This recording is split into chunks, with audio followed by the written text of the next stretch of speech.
நாஞ்சில் நாட்டு தேவதை. யார் இந்த தேவதை? நாஞ்சில் நாட்டில் பிறந்த நடமாடும் பூஞ்சிலை. நாஞ்சில் நாடா? அது ஏது? அது குமரியின் மறுபெயர். அங்கு நடந்த ஒரு உண்மையான காதல் கதைதான் இது. கதையா? கதையல்ல, கவிதை. கவிதையா? வெறும் கவிதை அல்ல, இது ஒரு கவிதை காவியம். இதில் வரும் ஒவ்வொரு கவிதைகளும் ஒவ்வொன்றின் தொடர்ச்சியே. வாங்க இந்த கவிதை கேட்கலாம்.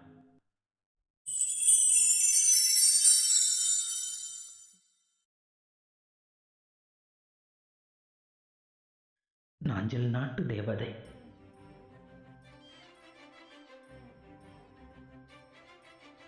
தங்க மொழி பேசும் சிங்க நடை அழகி. தங்க மொழி பேசும் சிங்க நடை அழகி. தாவணியில் நுழைந்த நாள் முதல் என்னை கொத்தி தின்னும் பேரழகி. கருப்பல்ல அவள் நிறம், தமிழச்சிதான் அவள் மாநிறம்.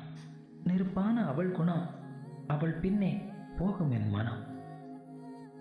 அவள் வரும் வேளையோ சகாராவிலும் சாரல் வீசும். அவள் வரும் வேளையோ சகாராவிலும் சாரல் வீசும். அந்த ஆனந்த வேளையில் யாழ் மீட்டும் இசை பேசும்.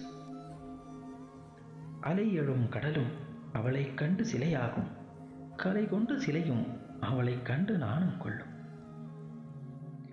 அவள் கட்டும் சேலையிலே அலங்காரம் தேவை என்றால் வானவில்லும் வண்ண பூக்களும் வந்தமர்ந்து பூஞ்சோலையாகும்.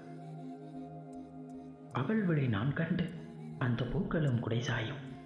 அவள் விழி நான் கண்டு அந்த பூக்களும் குடைசாயும்.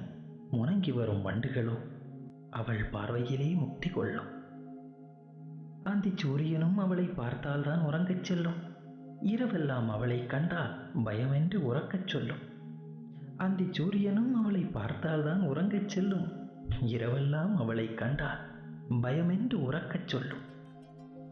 பெண்ணிலா அவளை கண்டு வெண்ணிலவும் ஒளிந்துவிடும்.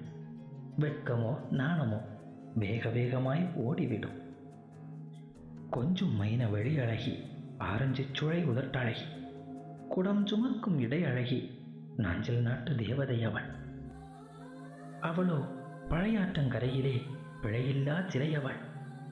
பழங்கால கற்சிலையும் அவளை கண்டால் உயிர் கொள்ளும்.